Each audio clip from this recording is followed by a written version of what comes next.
Child development is a study of the patterns of growth and change taking place from dash to dash. अगर कल आपने KVS वाली भी class ली होगी तो मैंने आपको बताया था कि चाइल्ड डेवलपमेंट और ह्यूमन डेवलपमेंट में अंतर होता है। डेवलपमेंटल साइकोलॉजी जो है वो लाइफ स्पैन की बात करती है, यानी जो ह्यूमन डेवलपमेंट है वो मृत्यु तक की बात करेगा। और अगर हम बात कर रहे हैं चाइल्ड डेवलपमेंट की, चाइल्ड डेवलपमेंट यानी बच्चे का विकास, जब तक वो स्कूल में है एडोलेसेंस तक, जो कि एडोलेसेंस के अंत तक उसका लगभग सभी तरह का विकास हो जाता है मैक्सिमम। तो जब हम बात किसकी कर रहे हैं, जो चाइल्ड डेवलपमेंट है, ध्यान रखिएगा यहाँ ह्यूमन डेवलपमेंट या डेवलपमेंटल साइकोलॉजी नहीं लिखा है, चाइल्ड डेवलपमेंट लिखा है। तो कहानी कहां से शुरू होगी, कॉन्सेप्शन से, यानी बर्थ से नहीं। कोई भी अगर आपको कहे डेवलपमेंट बर्थ से डेथ तक चलता है, जी नहीं, development womb to tomb, conception to death जाता है, यानी गर्भ से कब्र तक जाता है, जन्म से भी पहले गर्भ से मृत्यु तक जाता है।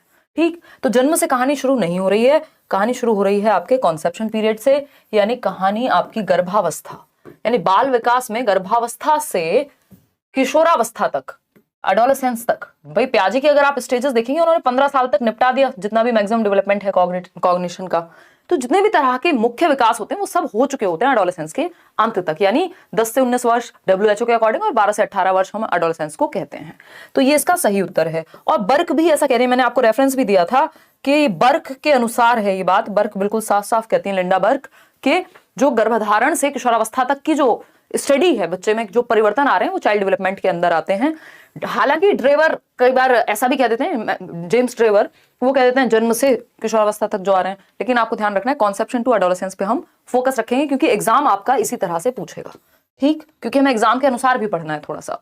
अच्छा, एक और चीज है, चलो हम जब CDP की मैराथन करेंगे तब आएंगे उस पर, जो हम ऑब्जेक्ट परमानेंस की बात कर रहे थे ना कल, उसमें भी एक हल्का सा कैच है, क्योंकि पेपर के पैटर्न को और आंसर की को दोनों को समझते हुए चलना है चीजों को। क्वेश्चन नंबर 2 देखिएगा और पोल में जवाब दीजिएगा, इतना जल्दी भी नहीं हटाना है और देख लेना है बैलेंस, ठीक है ना। अगर हम बात करते हैं असर्शन की, यानी एक कथन और दूसरा उसका तर्क, इस तरह के क्वेश्चंस भरपूर आए, इसलिए एक अच्छा सेट है। अगर हम यहाँ पे कथन की बात करें, एक स्टेटमेंट दिया हुआ है, progress and paths of development of children can not be predicted accurately, यानी बच्चों के विकास के मार्ग व प्रगति का सटीकता से पूर्वानुमान नहीं लगाया जा सकता। यानी जो बच्चों का विकास है, उसका मार्ग, उसका पाथ एग्जैक्ट क्या होने वाला है, उसकी प्रगति यानी उसकी प्रोग्रेस, उसका रेट क्या होने वाला है, ये पूरी तरह से सटीकता से एग्जैक्ट कोई भी नहीं बता सकता।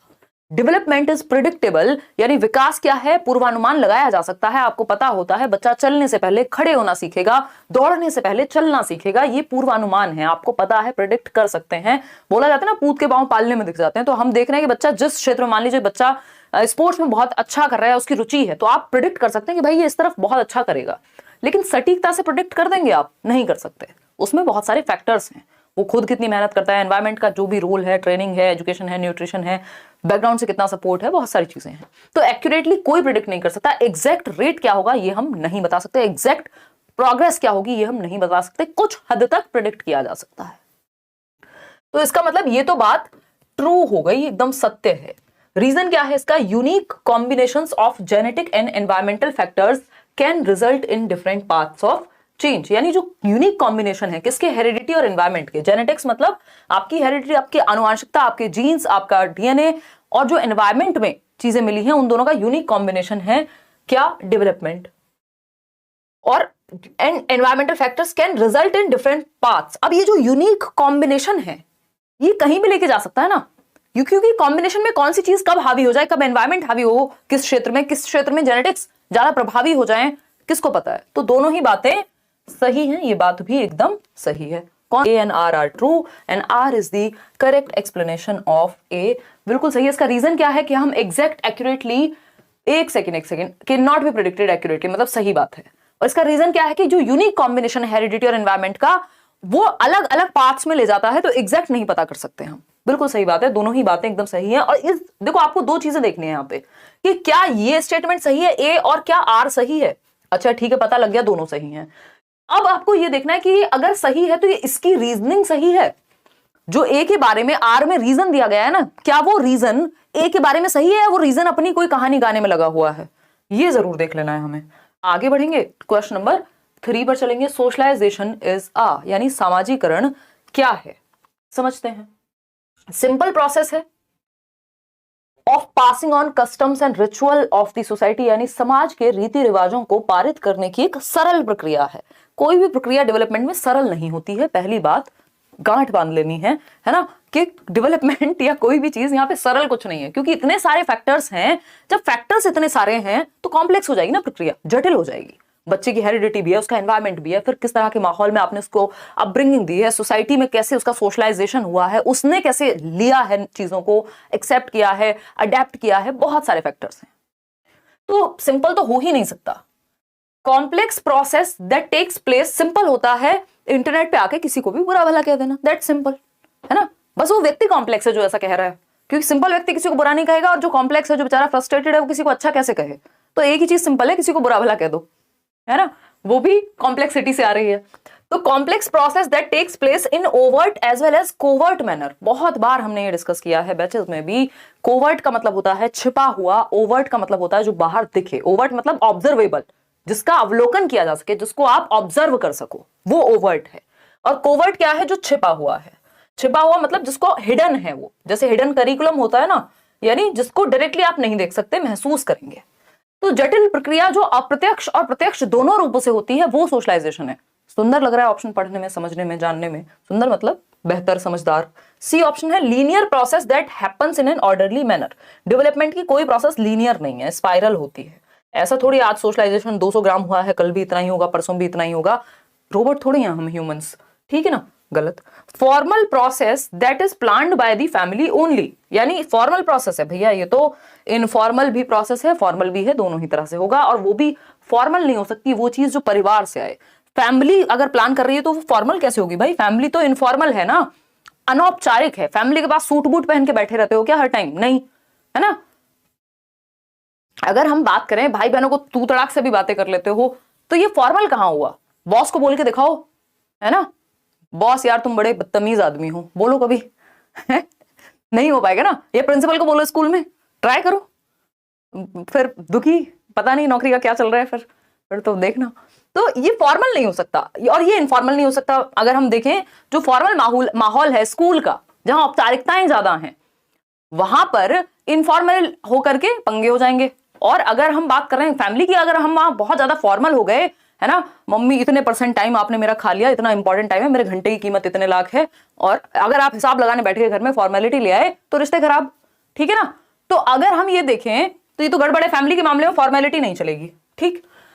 अब ऑप्शन क्या बचा?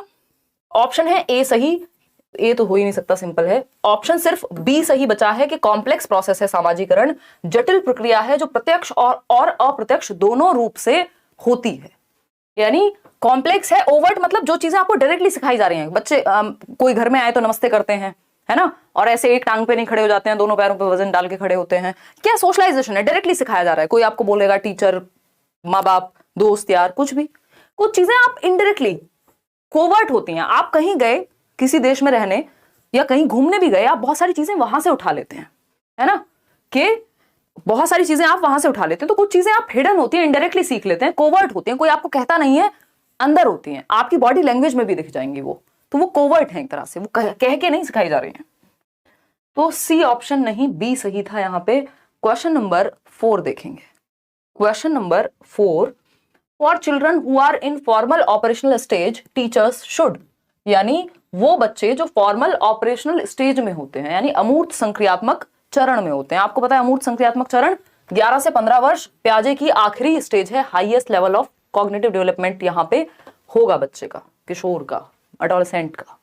ठीक है जी या नहीं है? ठीक, बिल्कुल ठीक है। चलिए समझते हैं। प्याजे की बात हो रही है, formal operational use diagrams to depict hierarchical relationships, यानी पदानुक्रमिक, यानी जिन चीजों का आपस में रिलेशन हो, जहां पे बच्चे को थोड़ा सा कॉम्प्लेक्स लगे, ठीक है, कि अगर आपको कुछ समझाना है तो आप चार्ट बना के हायरार्किकल सिखा सकते हो कि इससे ये चीज निकल रही है, इससे ये चीज निकल रही है। क्यों? क्योंकि एब्स्ट्रैक्ट थॉट आ चुका है, अमूर्त चिंतन, रीजनिंग डेवलप हो गई, डिडक्टिव रीजनिंग डेवलप हो गई है। अगर मैं कहूं तो हाइपोथेसिस वो कर पाएगा, तो ठीक है बात। तो present problems that require hypothetical thinking, ये तो फैक्ट है भाई। हाइपोथेटिकल, डिडक्टिव रीजनिंग, परिकल्पनात्मक, निगमनात्मक चिंतन आता है कि बच्चा इमेजिनेशन में एब्स्ट्रैक्ट यानी अमूर्त यानी मुश्किल चीजों को भी सॉल्व कर पाएगा, समझ पाएगा। अवॉइड करना है एब्स्ट्रैक्ट प्रॉब्लम्स को, भैया इस स्टेज में ही तो एब्स्ट्रैक्ट थॉट आता है और इसी में अवॉइड करोगे। कॉन्क्रीट ऑपरेशन में अवॉइड कर देते, प्री ऑपरेशनल में अवॉइड कर देते, सेंसरी मोटर में अवॉइड कर देते, बट फॉर्मल ऑपरेशनल में तो एब्स्ट्रैक्ट चीजों को महत्व देना है। एब्स्ट्रैक्ट यानी जिनको आप सोचते हैं, जो आपके विचारों में है, जिनको डायरेक्ट टच करना संभव नहीं है। पेन कॉन्क्रीट है, बट अगर मैं दिमाग में बिटकॉइन के बारे में सोचूं या और भी इस तरह की बहुत सारी चीजें हो सकती हैं, प्यार के बारे में सोचूं, ऑनेस्टी के बारे में सोचूं, तो वो एब्स्ट्रैक्ट है ना, वो विचारों में है, वो इमेजिनेशन में है।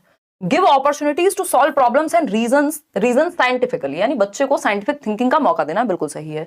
तो एक ही चीज नेगेटिव है, थर्ड, फर्स्ट पॉजिटिव, सेकंड और फोर्थ, फर्स्ट सेकंड और फोर्थ जो कि डी ऑप्शन में है, और आप सही जवाब दे भी पा रहे हैं। जीन पियाजे की थियोरी में, जो कि संज्ञानात्मक विकास की है, in Jean Piaget's theory of cognitive development the two complementary process of accommodation and assimilation, ये तो चुपचाप से सीधा साधा लड्डू क्वेश्चन है कि अनुकूलन है, एसिमिलेशन और एकोमोडेशन, इसी की दो पूरक प्रक्रियाएं हैं जिसके द्वारा आप लाइफ में, दुनिया में अडेप्ट करते हैं, नए नए स्कीमा की तरफ जाते हैं। बाकी तीनों के बारे में पियाजे ने बात नहीं की है।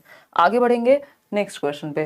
क्वेश्चन नंबर है हमारे सामने 6। थोड़ा जल्दी खत्म कर देते ब्रो, जब सीधे आंसर बता दिए हैं तो।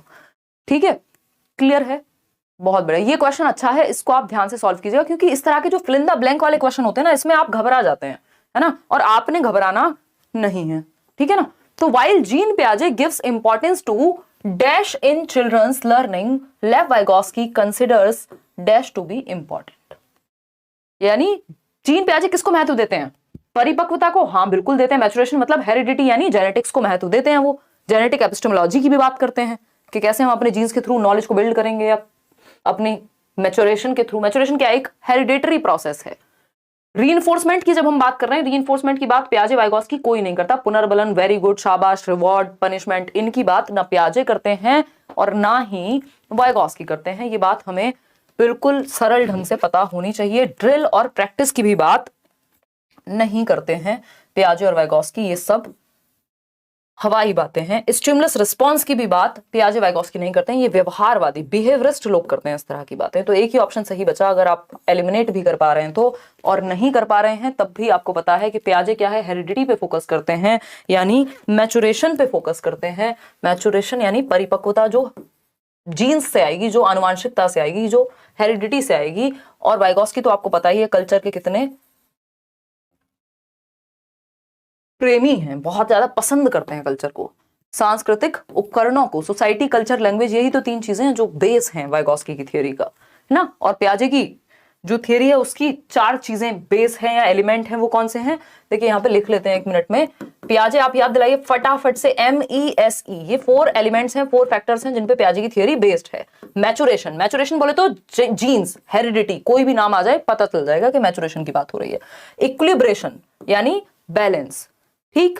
फिर किसकी, सोशल एक्सपीरियंस और एक्टिविटी या खाली एक्सपीरियंस जिसको हम 4th कह रहे हैं। ये 4 प्रोसेसेस हैं पियाजे की। और वाइगोस्की की आपको पता ही है, SCL, सोसाइटी, कल्चर और लैंग्वेज।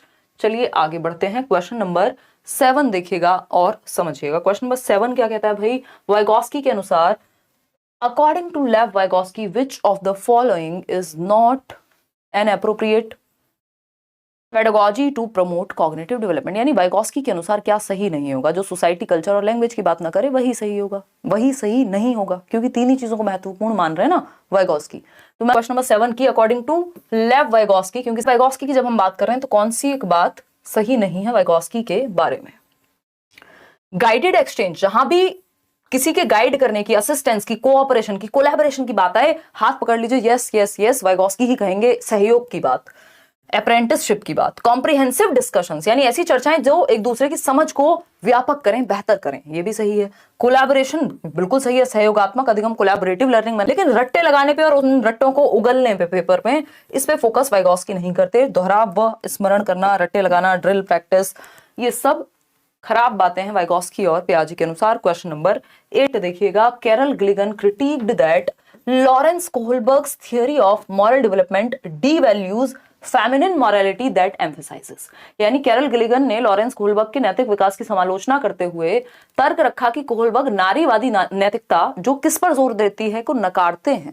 यानी ये जेंडर बायस थियरी है, जो नैतिक विकास है कोहलबर्ग का, एन एथिक ऑफ केयर। ये बात हम डिस्कस कर चुके हैं कल परसों के क्वेश्चन में भी, कि देखभाल की नैतिकता, यानी महिलाओं में केयर की जो नैतिकता है वो केयरिंग होती है ज्यादा।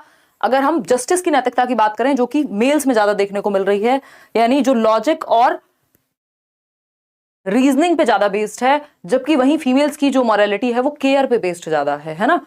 तो अब उसमें सोसाइटी का भी रोल है और वो बाय नेचर भी वैसी हैं, बायोलॉजिकली भी, तो ये भी एक रीजन है। लेकिन इन्होंने इस एस्पेक्ट को डीवैल्यू कर दिया, इंपॉर्टेंट नहीं माना, किसने? कोहलबर्ग ने। बाकी चीजें तो यहाँ टिकती ही नहीं है। तो A option is the right answer. आगे बढ़ेंगे क्वेश्चन नंबर 9 पर। ब्रो सो जा। क्या कहते हैं? Proposed the theory of multiple intelligences, यानी बहुबुद्धि का सिद्धांत दिया। हाँ बिल्कुल दिया। एमआई का सिद्धांत 8 प्रकार का इंटेलिजेंस है, पता है हमें। Proposed that cognitive ability is the singular trait. Singular trait की बात कौन करता है? एल्फ्रेड बिने। यूनिटरी थियरी है इनकी। एल्फ्रेड बिने जिन्होंने पहला बुद्धि का परीक्षण दिया था 1905 में और मेंटल एज की बात की थी 1908 में, इनकी सिंगुलर ट्रेट की थियरी कहते हैं सिंगल ट्रेट है बुद्धि, सिंगल एबिलिटी बुद्धि है, यूनिटरी एबिलिटी बुद्धि है। गेव द कॉन्सेप्ट, जबकि ये चीज आज की डेट में मान्य नहीं है, gave the concept of measuring intelligence as intelligence quotient, यानी कि आईक्यू का कॉन्सेप्ट दिया। भैया आईक्यू का कॉन्सेप्ट विलियम स्टर्न, ठीक है ना। अगर हम बात करते हैं डी ऑप्शन की, फॉर्मूला टर्मन, लुई टर्मन, ठीक। Give elaborate description of 16 types of intelligences. हाँ इनका बस चले तो 1400 भी बता दें, 1600 भी बता दें। क्या है? Propose the theory of multiple intelligences, ठीक है, इतनी बात। आगे बढ़े, यानी बहुबुद्धि का सिद्धांत दिया है, एनसीईआरटी में भी आप पढ़ सकते हैं, फ्रेम्स ऑफ माइंड नाम की पुस्तक में 1983 में। 8 प्रकार की बुद्धि है आज की डेट में। एनईपी की बात हो रही है, नेशनल एजुकेशन पॉलिसी की बात हो रही है, किस चीज पर फोकस करती है? यानी राष्ट्रीय शिक्षा नीति 2020 के अनुसार शिक्षा को किस पर बल देना चाहिए? बताइए सर, फटाफट से बताइए सर और मैडम, बताइए। कॉन्सेप्चुअल अंडरस्टैंडिंग पर। डी कॉन्टेक्चुअलाइजेशन, देखिए जहां वर्ड डी लग जाए इसका मतलब नेगेटिव बन रही है कोई चीज, है ना। ये अंग्रेजी के रूट वर्ड्स हैं, अंग्रेजी में पढ़े होंगे आपने अपने टीचर से। कौन पढ़ाता है बैच में अंग्रेजी? अरुण सर। एक तो इंग्लिश के इतने सारे टीचर्स हैं हमारे यहाँ। देखिएगा, अगर हम बात करते हैं गैर संदर्भित, नहीं संदर्भ में पढ़ाना अच्छी बात होती है, गैर संदर्भित बिग नो, क्योंकि कॉन्टेक्स्ट में सिखाना है बच्चे को, कॉन्टेक्स्ट में सिखाना है, डी कॉन्टेक्चुअलाइज नहीं कर सकते। रटवाने की तो भूमिका खत्म ही हो रही है। Learning for exams, learning for life, है ना। जैसा कि जॉन डुई कह रहे हैं, एजुकेशन इज लाइफ इटसेल्फ, यानी प्रेजेंट लाइफ की बात करो एजुकेशन में। कॉन्सेप्चुअल अंडरस्टैंडिंग, यानी कॉन्सेप्ट्स बेहतर हो, संकल्पनात्मक समझ बेहतर हो। एनईपी ये कह रही है कि बच्चे के कॉन्सेप्ट्स बेहतर हो, रट्टे ना लगाए वो। क्वेश्चन नंबर 11 देखिएगा, क्या कहता है? In a child centred education learning takes place primarily, यानी बाल केंद्रित शिक्षण में जो अधिगम है वो मुख्य रूप से किस प्रकार से होता है? चाइल्ड सेंटर्ड एजुकेशन के बहुत क्वेश्चन आते हैं, कुछ डायरेक्टली और कुछ इनडायरेक्टली। बच्चे को सेंटर में रख के एक्टिव रखना है आपको जब बात चाइल्ड सेंटर्ड एजुकेशन की हो रही हो। Question number option number A है थ्रू डायरेक्ट इंस्ट्रक्शन, दिमाग में भरना नहीं होता बच्चे के, प्रत्यक्ष निर्देशन या एक्सपोजिटरी टीचिंग कह देते हैं, बिल्कुल दिमाग में भर दो सीधा। इन वर्ड्स को याद रखिएगा। तो एक्सपोजिटरी टीचिंग हो गई या डायरेक्ट इंस्ट्रक्शन, ये तो रटने जैसा हो गया। फ्रॉम द टेक्स्ट बुक्स, सिर्फ किताबों में से। पैसिव लिसनिंग के थ्रू, पैसिव कैसे कर सकते हो? बच्चे को एक्टिव रखना मूल मंत्र है। तो अधिगमकर्ताओं के निष्क्रिय सुनने में बच्चे को निष्क्रिय रखना ही नहीं है।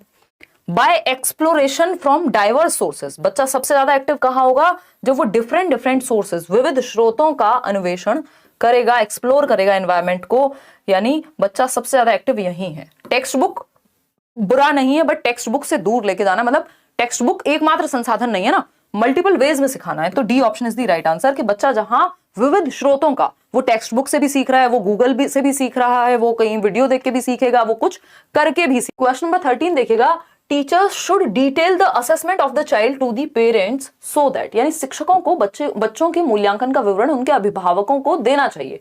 यानी इसीलिए हम पेरेंट टीचर मीटिंग करा रहे हैं, पीटीएम।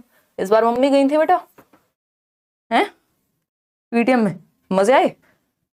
कह रहा मम्मी यार तू सभी टीचर्स से मिलके आई हैं, सारी टीचर्स से मिलके आई हैं। जनरली मैं या दीदी जाते हैं तो ठीक है, जो क्लास टीचर है बात करके आ गए, और मम्मी ने लगा दी क्लास, और सारे काले चिट्ठे बाहर आ गए पीटीएम में। अब बात क्या हो रही है कि टीचर्स को डिटेल क्यों देनी चाहिए बच्चे के आकलन की पेरेंट्स को, यानी ये जो पेरेंट टीचर मीटिंग में हो रहा है ये क्यों होना चाहिए, क्यों मिलना चाहिए पेरेंट्स को, बताइएगा। तो बच्चों के मूल्यांकन व विवरण, भाई कितने नंबर आए देख लो अपने सुपुत्र या पुत्री के, है ना, ये सब बताना चाहिए पेरेंट्स को टीचर्स के द्वारा। क्यों पीटीएम्स हो, क्यों? ये ब्रॉनफेन ब्रनर की थियरी है जिसमें पीटीएम की बात कर रहे हैं वो। अगर हम बात करते हैं तो पहला ऑप्शन है the parents can correctly identify the label given to the child, देखिए लेबलिंग के लिए तो आपको एजुकेशन देनी ही नहीं है, ठप्पा नहीं लगाना, नामांकित नहीं करना, पास फेल कमजोर फलाना, ये नहीं होना चाहिए रीजन, ठीक। The parents can gain an understanding into what and how the child has been learning, यानी अभिभावकों की अपने बच्चे के सीखने क्या और कैसे के बारे में समझ बन सके।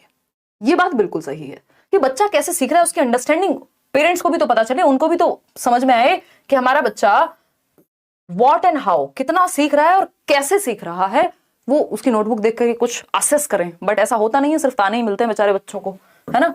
तो अभिभावकों की अपने बच्चे के सीखने क्या और कैसे के बारे में समझ बन सके, इसलिए हम ऐसा कर रहे हैं। सी ऑप्शन क्या कह रहा है, the parents can know what all their child can not do. भाई जो नहीं कर सकता, सिर्फ जो नहीं कर सकता उसी के बारे में जानना है, जो कर सकता है उसके बारे में भी तो जानोगे। डी ऑप्शन है, the parents can compare their child to other children. Compare दूसरे बच्चों से नहीं, अपने ही बच्चे की पिछली परफॉर्मेंस, कि भैया इस बार तो मैथ्स में नंबर कमाए लेकिन पिछली बार ज्यादा आए थे, क्या गड़बड़ हुई, तुम तो अच्छे थे मैथ्स में।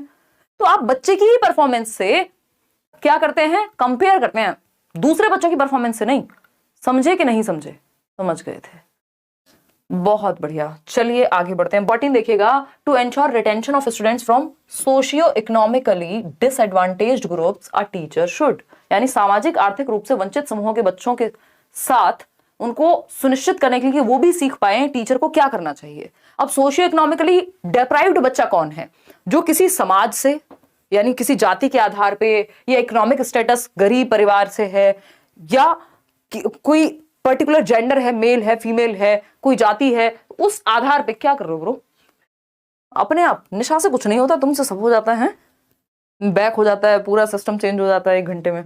तो अगर हम बात करें तो हम ये कह सकते हैं कि जो सोशियो इकोनॉमिकली डेप्राइव्ड या डिसएडवांटेज क्या है, जो हाशिए पे हैं, या तो जिनके पास पैसों की कमी है, या जाति या समूह के आधार पर उनको अलग थलग रख दिया गया है, उनको बराबरी का अधिकार मिला ही नहीं है। तो इस स्थिति में ensure that they take tuitions, tuition देना तो वैसे भी कोई उद्देश्य नहीं है। Ensure that they are given a lot of recall, recall से कुछ नहीं होगा कि आप रटवा दो उनको, बार बार सेम चीज रिपीट करने को कहो, ये कोई पॉजिटिव वर्ड है ही नहीं। Ensure that they do not loss interest in attending school, ये बात बिल्कुल अच्छी है। एंश्योर दैट स्टैंडर्ड डी कॉन्टेक्चुअलाइज्ड, भैया कॉन्टेक्चुअलाइज्ड होगा करिकुलम, लिख लीजिए दिमाग में कहीं, गैर संदर्भित नहीं, डी नहीं लगेगा, कॉन्टेक्चुलाइज्ड सिर्फ संदर्भित होना चाहिए कि संदर्भ में हो, वो लाइफ से जुड़ा हुआ हो, जिस कॉन्टेक्स्ट में बच्चा सीख रहा है उस कॉन्टेक्स्ट से जुड़ा हुआ। तो स्कूल आने में उनकी रुचि कम ना हो, इस बात का ध्यान रखना है। अब रुचि बनी रहेगी तो वो सीखते रहेंगे, चाहे डेप्राइव्ड बैकग्राउंड से हो, आज हैं कल नहीं रहेंगे, ठीक। तो सी ऑप्शन। क्वेश्चन नंबर 15 देखिएगा।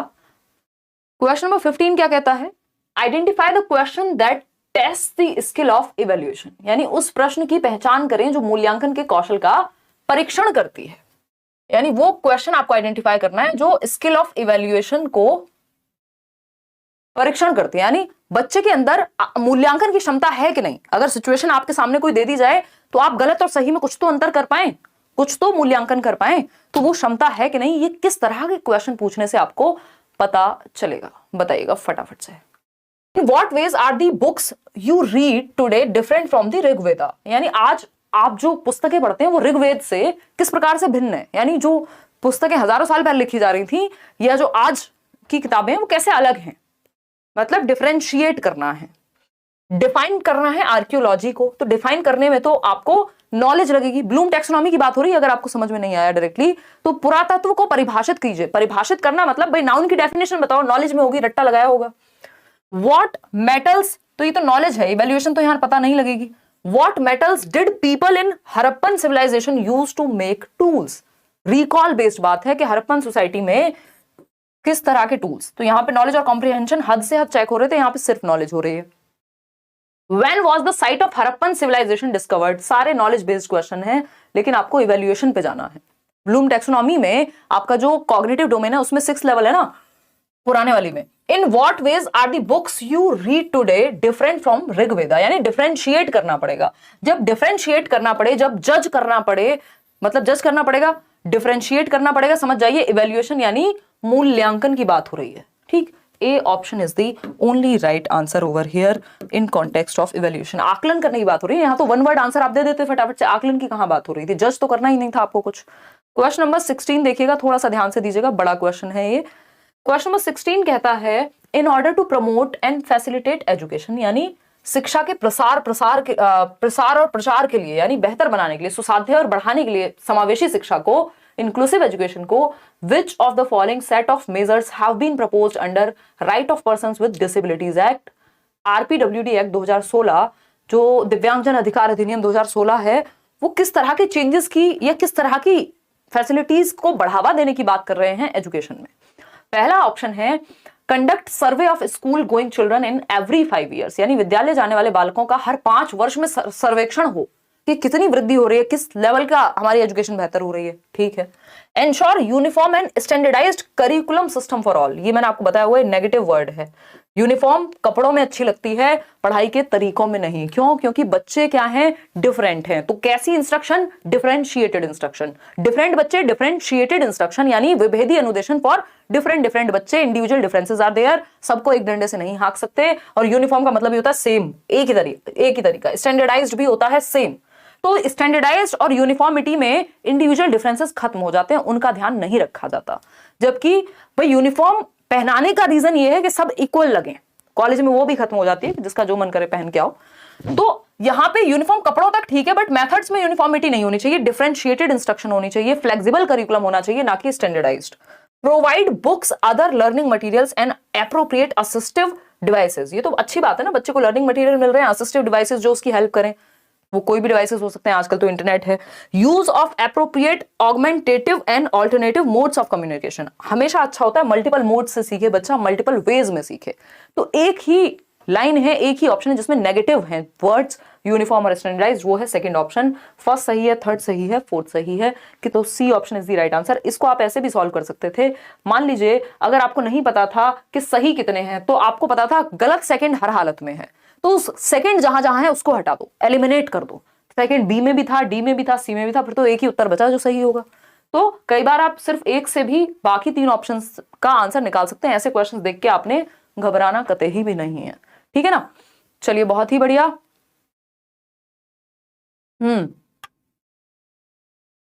वाह वाह वाह, अभिषेक कह रहे हैं अगर करना है सीटेट पार। कैसे कैसे, ये ऐसा लग रहा है वो नहीं चल रहा है इलेक्शन, उसके नारे होते हैं ना, जैसे कमाल कर दिए।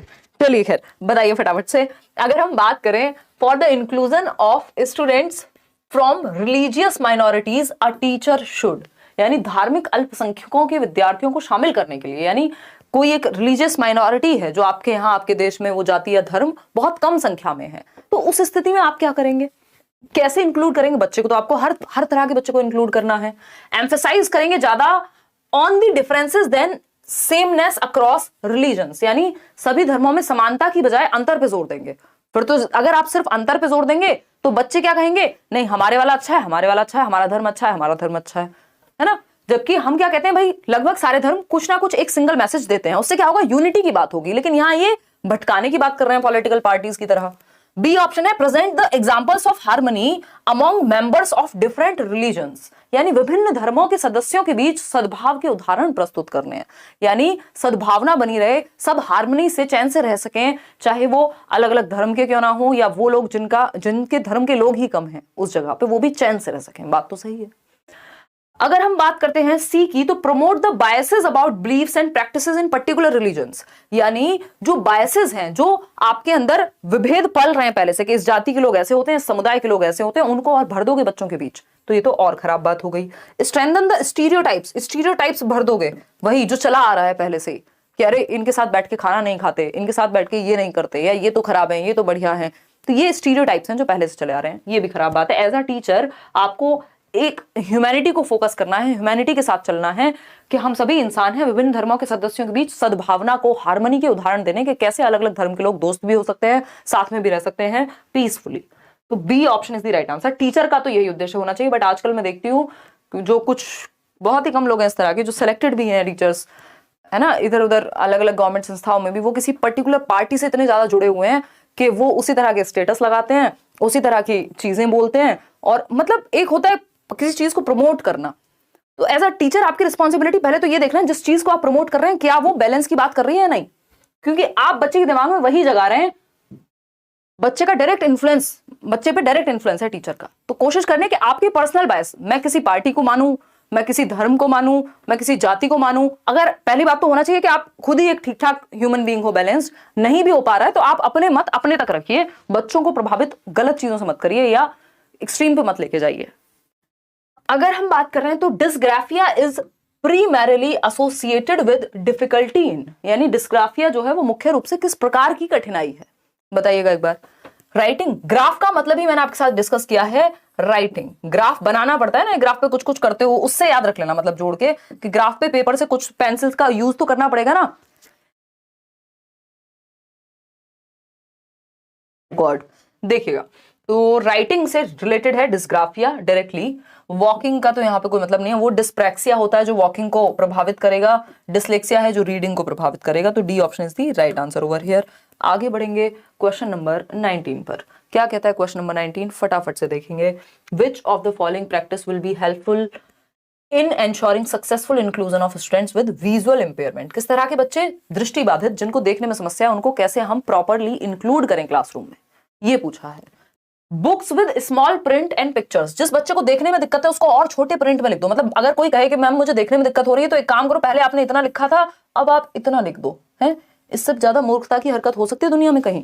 तो ये तो इंक्लूजन नहीं है, ये तो समावेशन नहीं है, ये तो उस बच्चे को जोड़ना नहीं है। Use of sign language by teacher and peers, sign language मूक बधिर लोगों के लिए, डेफ एंड डम के लिए यूज होती है। विजुअल लैंग्वेज मतलब विजुअली इंपेयर्ड के लिए साइन लैंग्वेज अगर आप यूज भी करेंगे तो उसको पता भी नहीं लगेगा, वो देख थोड़ी सकता है। Use of tactile and embossed material, ये बात सही है कि जो टेक्टाइल मतलब टच एंड फील वाली, स्पर्शनीय सामग्री, जिसको वो टच और फील कर सके, शार्प ऑब्जेक्ट्स या इस तरह की चीजें जिनको वो टच और फील कर सके, जैसे ब्रेल लिपि है, ब्रेल स्क्रिप्ट। एम्बॉस्ड जो उभरा हुआ मटेरियल हो जिसको बच्चा टच और फील कर पाए, बात तो सही है। विजुअली इंपेयर्ड के लिए रिटन इंस्ट्रक्शन थोड़े ना दोगे बोर्ड पे, जिसको देखने में दिक्कत है उसको पढ़ने में भी होगी, देखने में ही दिक्कत है तो बोर्ड पे क्या लिखा है वो कैसे समझेगा। तो सी ऑप्शन है कि वो टच और फील तो कर ही सकता है, बेशक देखने में समस्या हो।